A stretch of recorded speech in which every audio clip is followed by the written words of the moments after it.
algumas considerações acerca da segunda vinda de Cristo. Olha só, como será a volta de Jesus? Vejamos 3 aspectos da segunda vinda de Cristo.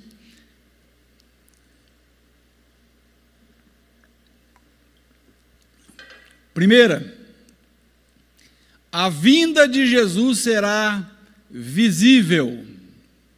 Olha só, que imagem linda. Muita gente vai sorrir, vai se alegrar, mas muita gente vai se entristecer. É duro dizer isso. Muita gente vai ficar com o coração apertado, porque viveram nessa terra sem nunca reconhecerem o Senhor Jesus, sem nunca entenderem o sacrifício que Ele fez na cruz do Calvário, sem nunca se renderem a Cristo. Para esses que não creem, será um dia terrível, será o dia mais terrível na face da terra, porque viveram sem crer. Em Apocalipse 1,7 está escrito: eis que ele vem com as nuvens, e todo olho o verá, até mesmo aqueles que o traspassaram, e todos os povos da terra se lamentarão por causa dele. Assim será. Amém.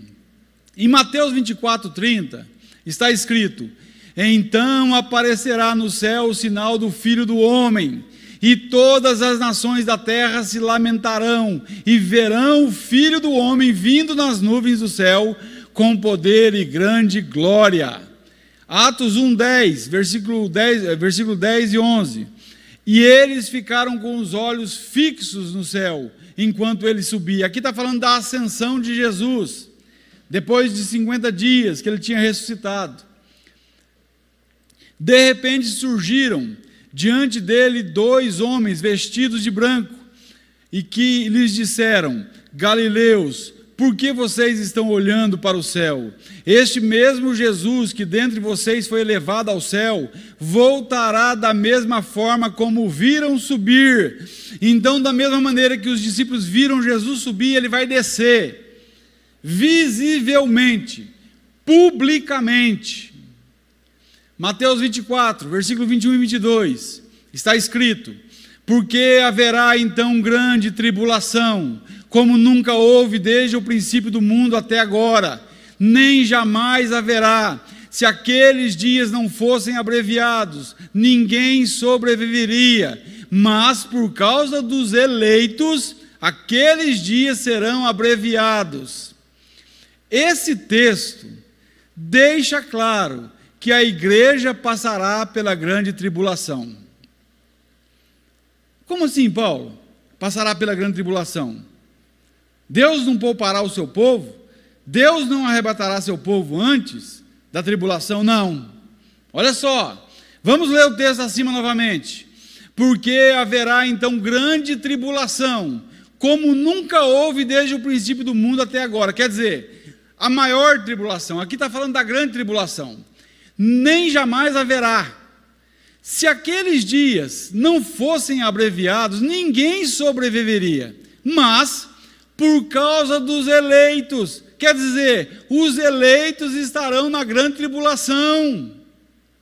O texto é claro. Desse modo, afirma aqui que não haverá arrebatamento secreto. Sinto muito, sabe? Tem muitos que creem em arrebatamento secreto, mas esse texto deixa claro que não haverá arrebatamento secreto. Haverá arrebatamento? Sim, terá o arrebatamento. A Bíblia fala de arrebatamento. Mas quando vai ser? Quando será o arrebatamento? Na vinda de Jesus. O arrebatamento se dará na volta visível de Jesus, onde nós seremos arrebatados juntamente com eles, entre as nuvens, para o encontro do Senhor nos ares, e assim estaremos para sempre com o Senhor. 1 Tessalonicenses 4,17. Então Jesus vem, todo olho vê, os anjos recolhem dos 4 cantos da terra os seus escolhidos, e nós subiremos, e encontraremos com Jesus nos ares e seremos arrebatados até eles e estaremos para sempre com o Senhor, na vinda pessoal, visível e pública de Jesus. Segundo aspecto da vinda de Cristo, a vinda de Jesus ocorrerá de repente, inesperadamente. Não pense que vai dar tempo de você se preparar. Não pense que você, que nunca creu em Cristo, sabe, terá a oportunidade de crer no momento. Não terá. É por isso que você precisa se arrepender agora, não amanhã, porque amanhã é tarde. Olha só, Lucas 17, versículo 26 e 27. Assim como foi nos dias de Noé, também será nos dias do Filho do Homem. O povo vivia comendo, bebendo, casando-se e sendo dado em casamento, até o dia em que Noé entrou na arca. Então veio o dilúvio e os destruiu a todos. Rapaz, é interessante isso aqui, Jesus falou. Jesus falou assim, olha, como foi nos dias de Noé. Agora, como que era nos dias de Noé? Interessante esse texto aqui, que Jesus, ele não aponta pecado nenhum. Jesus não fala como foi no tempo de Noé, em que os homens eram violentos, sabe? Em que os homens eram promíscuos, onde os homens viviam e eram amantes de si mesmos. Jesus não toca na questão de pecado aqui, se você parar para analisar.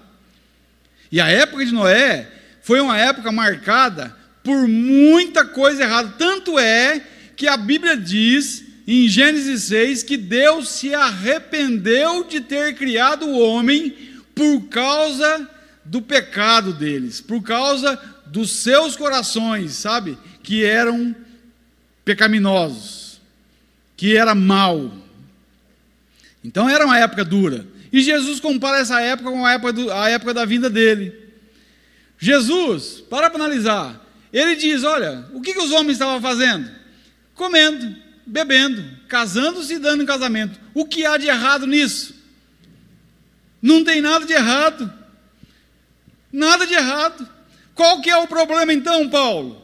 O que Jesus estava querendo nos mostrar? Jesus estava falando da indiferença. Jesus estava dizendo que os homens comiam, bebiam, casavam-se e davam-se em casamento, mas não colocavam Deus nos seus planos. Deus não era colocado em suas vidas. Tanto é que na época de Noé, Noé construiu a arca e o povo zombava dele, dizia que ele era louco. Olha, Jesus fala que os homens eram indiferentes. É como hoje. Você fala de Jesus, as pessoas entram no ouvido e saem pelo outro. As pessoas não dão bola. Sabe, parece que até que a gente que é errado.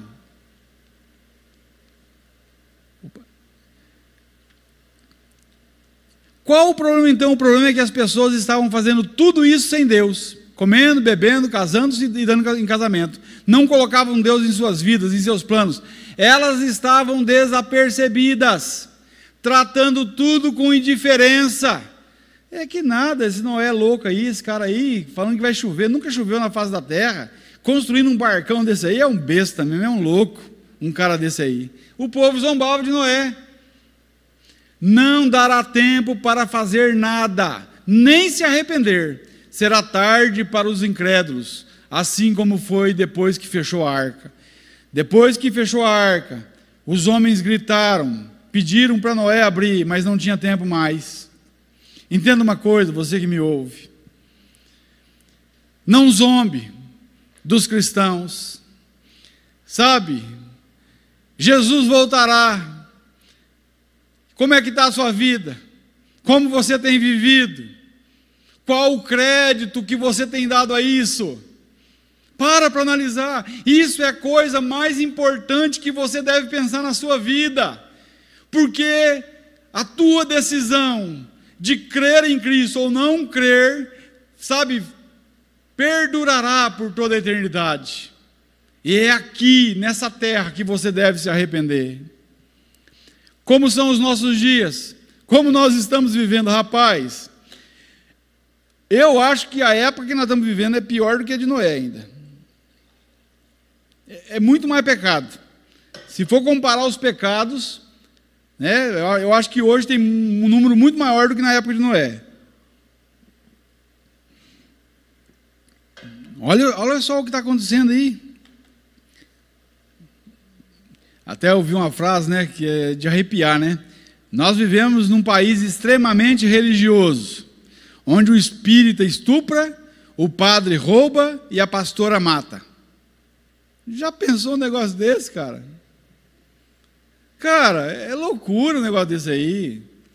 Sabe, hoje, até eu estava conversando com o irmão ontem à noite, ele falou assim, aluguei a chácara aí para uma pastora, e a pastora me deu os canos. Eu falei, mas rapaz, vai confiar em pastora? Cara, não pode confiar em pastor não, em ninguém não, em padre, pode ser o Papa. Eu não confio. Não confio, por quê? Pecador, miserável. E muitas vezes o cara vive uma vida de aparência. Terceiro e último aspecto da vida de Jesus. A vinda de Jesus resultará em separação. Peguei essa imagem na internet e achei bacana pra caramba, não aparece ninguém no trono, tanto brilho, de tanta luz. Então aqui, tem um texto na Bíblia, Mateus 25, que Jesus, depois de reunir todo mundo, entrará no julgamento, e ele dirão às suas ovelhas, que estarão do lado direito dele, ovelhas e trigo, eu coloquei aqui, ele dirá, vinde bendito do meu Pai, bendito do meu Pai, para o reino que vos está preparado desde a fundação do mundo. E ele vai olhar para os bodes, para o joio que estará à sua esquerda, e ele dirá, apartai-vos de mim, malditos, para o fogo eterno, preparado para o diabo e os seus anjos. A pergunta que eu faço para você que está me assistindo, de que lado você está? Onde você estará nesse dia? Do lado direito das ovelhas do trigo, que ouvirão, vinde benditos de meu Pai?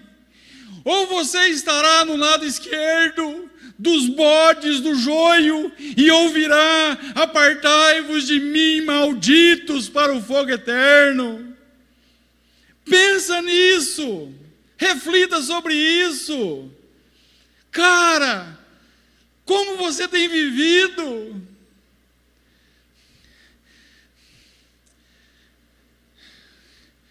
Então aparecerá no céu o sinal do Filho do Homem, e todas as nações da terra se lamentarão, e verão o Filho do Homem vindo nas nuvens do céu, com poder e grande glória. E ele enviará os seus anjos com um grande som de trombeta, e estes reunirão os seus eleitos dos quatro ventos, e de uma a outra extremidade dos céus. Mateus 24, versículo 30 e 31, aqui Jesus falando. Cristo fará a separação dos bodes e das ovelhas. Em Mateus 25, eu falei do texto, mas vamos ler. Mateus 25, 31 e 34, e o versículo 41 está escrito. Aqui Jesus dizendo, quando o Filho do Homem vier em sua glória, com todos os anjos, assentar-se-á em seu trono na glória celestial. Todas as nações serão reunidas diante dele, e ele separará uma das outras, como o pastor separa as ovelhas dos bodes, e colocará as ovelhas à sua direita, e os bodes à sua esquerda. Então o rei dirá aos que estiverem à sua direita, venham benditos de meu Pai, recebam como herança o reino que lhes foi preparado desde a criação do mundo. Então ele dirá aos que estiverem à sua esquerda, malditos, apartem-se de mim para o fogo eterno, preparado para o diabo e os seus anjos. Aqui foi Jesus que disse. É muito sério. Eu não sei como você leva a tua vida. Eu não sei, sabe, qual o valor que você dá a isso. Mas creia uma coisa, isso aqui vai acontecer, tá? E Deus, Ele tem usado muitos dos seus servos, muitos mesmo, para alertar você, para dizer para você: não ouça malditos, ouça benditos, esteja do lado direito, creia em Cristo, arrependa-se. Quantas vezes você já ouviu isso? Quantas vezes? Deus, Ele não tem culpa alguma. Se alguém tem culpa de alguma coisa, a culpa é nossa. Deus é fiel, Deus é bendito, Deus é longânimo. E Deus, Ele envia a sua palavra para que você se arrependa e entre na glória celestial e viva para sempre com Ele. Caso contrário, você será condenado. Conclusão: Jesus virá outra vez. Você está preparado? A pergunta que eu faço é essa. Você está preparado? Talvez você diga assim: mas o que é estar preparado, Paulo? É viver uma vida reta, uma vida santa. Amém, é isso aí. Só que estar preparado é basicamente uma única coisa: é estar em Cristo. Sim, é você ter plena convicção da obra de Cristo na cruz do Calvário e no túmulo vazio. É você render-se a Jesus Cristo e você passar pelo milagre do novo nascimento. É você não mais viver para você mesmo, mas viver para aquele que nos resgatou das trevas e nos levou para o reino da sua maravilhosa luz. É você reconhecer que você é um pecador, que você precisa de Cristo, que você precisa se arrepender dos seus pecados, você precisa abandonar a sua vida de pecado, você precisa viver para o Senhor.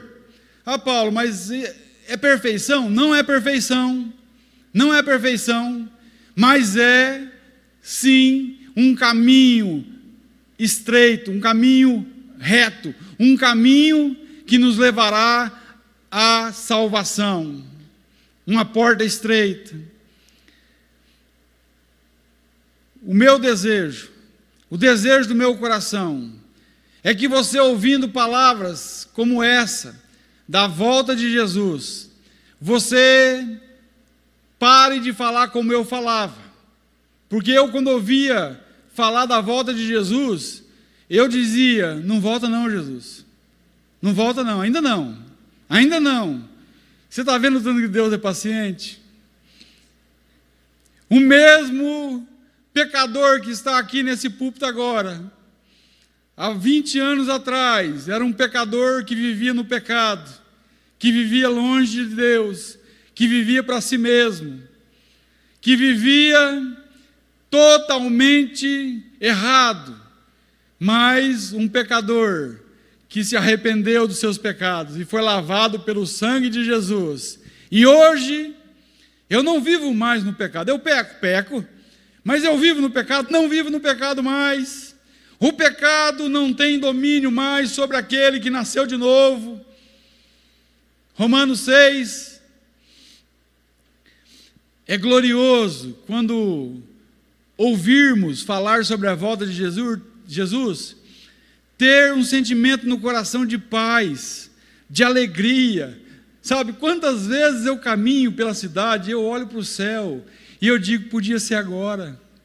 Sabe, um cristão que está em paz consigo mesmo e com Deus, principalmente com Deus, um cristão que tem comunhão com o seu Senhor, um cristão que tem relacionamento com Deus vivo e verdadeiro, ele anseia pela volta de Jesus, mais do que tudo nesse mundo. Se você perguntar para ele qual que é o maior desejo do coração dele, de verdade, e ele começar a pensar, ele vai lembrar-se da vinda de Jesus e vai dizer: eu quero que Jesus volte.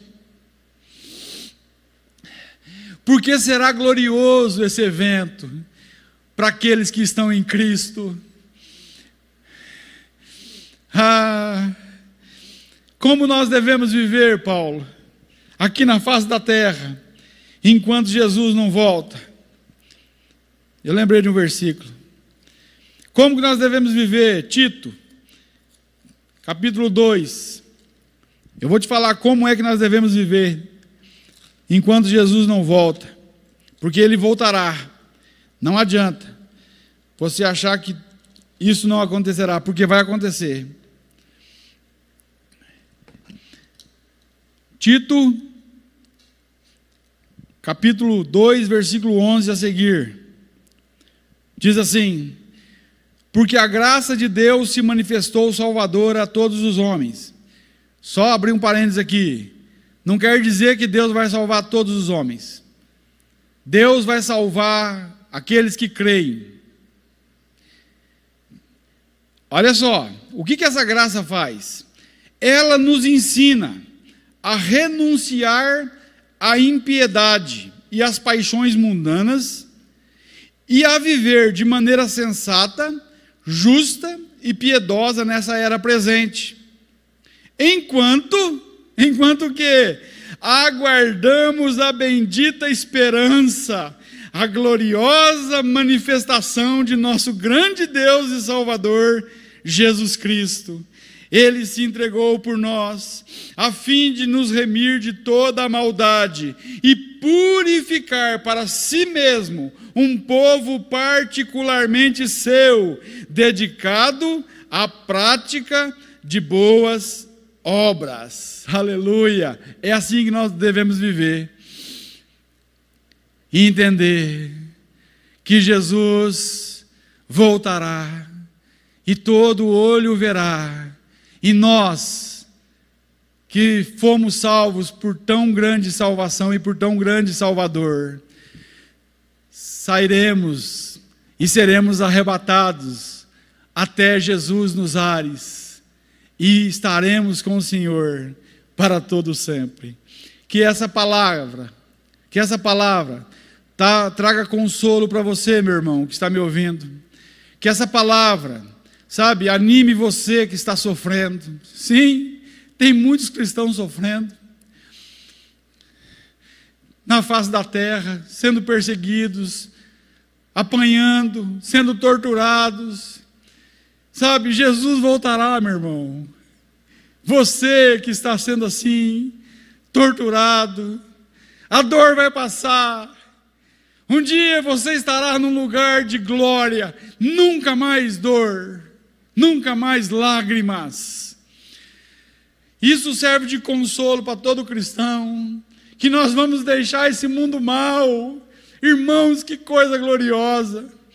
O pastor John MacArthur, ele disse assim: uma das coisas mais gloriosas que acontecerá na eternidade é que nós viveremos sem pecado. E o John MacArthur disse assim: eu estou cansado do pecado. Eu estou cansado do pecado. Estou cansado de viver num mundo podre, sujo e corrompido.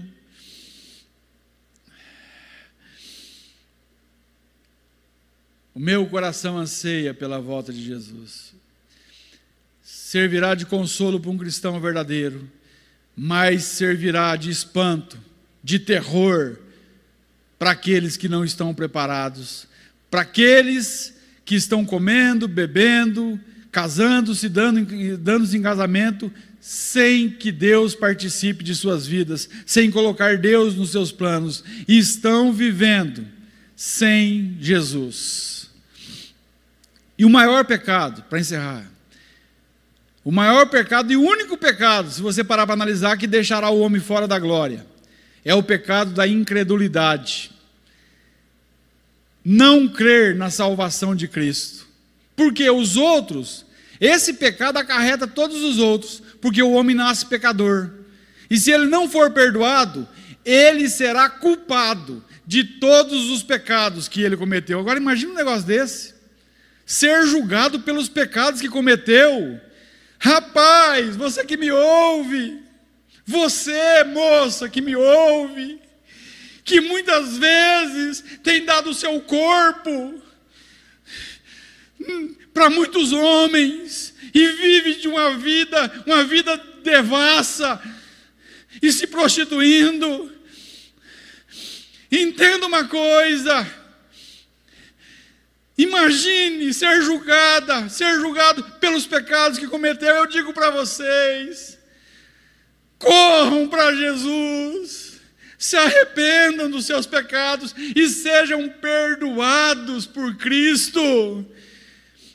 1 de João, capítulo 1, versículo 7, diz que Deus é luz e nós que estamos na luz, como Ele na luz está, nós temos comunhão uns com os outros, e o sangue de Jesus Cristo nos purifica de todo pecado.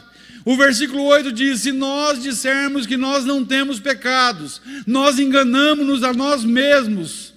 Para analisar, e a verdade não está em nós. E o versículo 9 diz: se, portanto, confessarmos os nossos pecados, Ele, Deus, é fiel e justo para nos perdoar os pecados e nos purificar de toda injustiça. Há perdão para você. Há perdão. Corra para Cristo. Fale com Ele. Peça salvação para Deus. Diga que você é um miserável pecador. Sabe, diga que você não consegue viver sem Cristo. Peça que Ele lave você com o sangue dEle, que Ele te perdoe. E peça para Deus humildemente que Ele te aceite, que Ele torne você filho, filha dEle. Faça isso. Corra para o teu quarto ou para um aposento onde você e Deus estará juntos, sozinhos. E faça isso antes que esse dia chegue. Porque se esse dia chegar e você não tiver feito isso, não tiver se arrependido dos seus pecados, não tiver crido na obra de Cristo, você perecerá e será condenado. E eu quero orar. Pai, ó Deus, obrigado, Senhor, por tua bendita palavra. Ó Deus, obrigado, Senhor, porque o Senhor alerta-nos, Deus. O Senhor nos exorta. O Senhor, Deus, tem falado com muitos, Pai, para que nós nos chegamos a Ti, Senhor, com arrependimento, Pai. Pai Santo, alcança vidas nessa manhã, nesses dias, antes da volta de Jesus, Pai. Pai Santo, leva os homens a olharem para Ti. Senhor, somente o Teu Espírito Santo pode convencer o miserável pecador de seu pecado. Abra os olhos, Pai, daqueles que não conseguem ver tão grande salvação. Se revela a pessoas, Deus, que têm Te buscado, Senhor, com sinceridade e verdade. Pai Santo, arranca aqueles, Pai, que se afastaram do Senhor, das trevas, Pai. Traga-os para perto do Senhor de novo, Pai. Pai Santo, que o Senhor seja honrado por nossas vidas, que o Senhor seja exaltado, Pai, que todo filho Teu viva para a Tua glória, Senhor, e seja exemplo, Deus, para aqueles que hão de crer, hão de se arrepender, Deus, para que tenham vida eterna. Pai Santo, usa-nos, Deus, usa as nossas vidas, usa o nosso jeito de viver, usa o nosso testemunho, leva-nos a viver, Pai, de tal forma, Senhor, que vivamos o Evangelho e preguemos o Evangelho às pessoas, Deus. Pai, com alegria no meu coração, agora, eu digo, Pai, nós não merecemos, mas nós agradecemos, Pai, por Tua graça bendita, que nos alcançou, que nos perdoou. Senhor, a coisa mais maravilhosa, Pai, que nós vivemos aqui, não são bens materiais, mas é a Tua presença, Senhor. Oh, meu Deus, como é maravilhoso, Pai, poder falar contigo, poder ouvir a Sua voz, poder, Deus, ter relacionamento, comunhão com o Senhor, Pai. Obrigado, Pai, por ter se revelado a nós, Senhor. Pai, continua, Deus. Continua mostrando as tuas verdades, as verdades das Escrituras Sagradas para nós, e leva-nos, Deus, cativos à obediência do Senhor, Pai, para obedecermos ao Senhor, Pai, ó Deus, em tudo, Deus, Pai, leva-nos, Pai, a te adorar. Muito obrigado, Senhor, nós oramos, agradecidos, com o coração cheio de gratidão, Pai, em nome de Jesus. Amém e amém. Que Deus abençoe a todos. Você tenha um ótimo domingo e uma ótima semana. Arrependa dos seus pecados.